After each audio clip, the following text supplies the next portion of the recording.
Welcome to சுடு தண்ணி. இன்னைக்கு நம்ம வீடியோவில் ரொம்பவே ஹெல்த்தியான ஒரு ரெசிபி தான் பார்க்க போகிறோம்.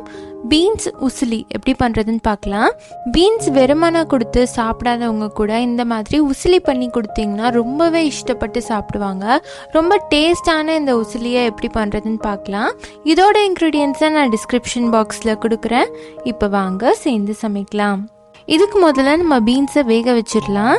நான் இன்னைக்கு 15 பீன்ஸ் எடுத்திருக்கேன். அதை ஒரே மாதிரி மணியாக கட் பண்ணிக்கோங்க. இதை நம்ம குக்கரில் சேர்த்துடலாம்.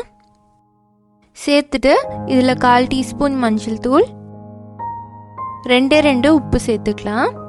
இதில் தண்ணி லைட்டாக தெளிச்சுக்கலாம். இப்போ இதை மூடி 2 விசில் வச்சுடுங்க. 2வது விசில் கூட நீங்கள் தூக்கி விட்டுடலாம். விசில் வந்தோடனே ஃபுல்லாக நீங்கள் ப்ரெஷர் ரிலீஸ் ஆகிற வரைக்கும் வெயிட் பண்ண வேண்டாம். இப்போ இதை ஓப்பன் பண்ணிடலாம். பார்த்தீங்கன்னா பீன்ஸ் நல்லா வெந்துருச்சு. இது இப்போ ரெடியாக இருக்குது. இது இருக்கட்டும். அடுத்து ஒரு மிக்சியில் ஒரு 1/4 கப் கடலைப்பருப்பு சேர்த்துக்கிறேன். இது 2 மணி நேரம் ஊற வச்சு நான் எடுத்திருக்கேன். 15 பீன்ஸ்க்கு 1/4 கப் போதுமான அளவாக இருக்கும். கூட சேர்த்தா பருப்பு ஜாஸ்தியாக தெரியும், அதனால இந்த அளவு மட்டும் சேர்த்துக்கோங்க. இது கூட 2 வரமிளகாய் சேர்த்துக்கலாம். கூடவே 1/4 டீஸ்பூன் கல்லுப்பு சேர்த்துக்கோங்க. இதை ஒரே ஒரு சுத்து நம்ம அரைச்சிடலாம். இந்த மாதிரி கொரப்பாக அரைச்சிக்கோங்க. 3 தடவை பல்ஸ் போட்டு எடுங்க, கரெக்டாக இருக்கும். இப்போ இது ரெடியாக இருக்குது. இது இருக்கட்டும். அடுத்து ஒரு கடாயில் 1 டேபிள் ஸ்பூன் எண்ணெய் சேர்த்துக்கோங்க.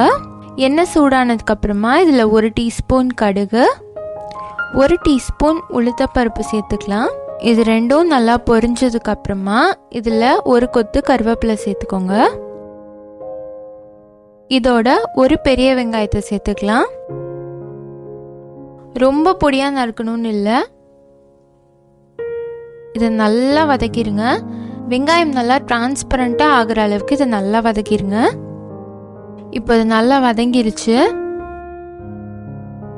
இது மாதிரி இது ரெடியானதுக்கு அப்புறமா நம்ம அரைச்சி வச்சிருக்க பருப்பு அதில் சேர்த்துடலாம். எல்லா பருப்பையும் சேர்த்துட்டு இதை நல்லா வதக்கி விட்டுருங்க. கொஞ்ச நேரம் இதை சிம்லேயே வச்சு வதக்கிட்டே இருந்தோன்னா பருப்போட பச்சை வாசம்லாம் போகி நல்லா உதிரியாக வரும். அந்த மாதிரி இது நம்ம ரெடி பண்ணிக்கணும். இப்போ பாருங்கள், ஒரு 10 நிமிஷம் ஆயிடுச்சு. கலர்லாம் மாறி எப்படி உதிரியாக இருக்குது பாருங்கள். நம்ம ஆல்ரெடி பருப்புலேயும் உப்பு சேர்த்துருக்கோம், பீன்ஸ்லேயும் உப்பு சேர்த்துருக்கோம். டேஸ்ட் பண்ணி பார்த்துட்டு தேவைப்பட்டுச்சுன்னா நீங்கள் உப்பு இந்த ஸ்டேஜில் சேர்த்துக்கோங்க. இப்போ நல்லா மிக்ஸ் பண்ணிடலாம். அடுத்து இதில் நம்ம வேக வச்சுருக்க பீன்ஸை சேர்த்துடலாம். எல்லாத்தையும் சேர்த்துட்டு ஒன்றா கலந்து விட்டுருங்க. இதை ஒரு 5 நிமிஷம் லோ ஃப்ளேமில் வச்சு நல்லா வதக்கிட்டு இதை நம்ம இறக்கிடலாம். பருப்பு ரொம்ப ஜாஸ்தியாக இருக்கக்கூடாது, அப்போ தான் ஃப்ளேவர் நல்லா பேலன்ஸ் ஆகும். இப்போ இது ரெடியாக இருக்குது.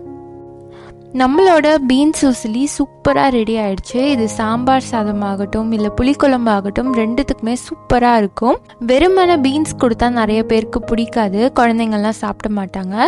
இந்த மாதிரி வெங்காயம் தாளித்து நல்லா உசிலி மாதிரி பண்ணி கொடுத்தீங்கன்னா ரொம்பவே டேஸ்டான ஒரு ரெசிபியாக இருக்கும். எல்லாருமே ரொம்ப இஷ்டப்பட்டு சாப்பிடுவாங்க. நீங்களும் இந்த ரெசிபி ட்ரை பண்ணி பாருங்கள். ட்ரை பண்ணி பார்த்துட்டு எப்படி இருந்துச்சுன்னு கமெண்ட் பண்ணுங்கள். இந்த வீடியோ உங்களுக்கு பிடிச்சிருந்தா லைக் பண்ணுங்கள். சுடு தண்ணி சேனலை சப்ஸ்கிரைப் பண்ணுங்கள். தேங்க்யூ.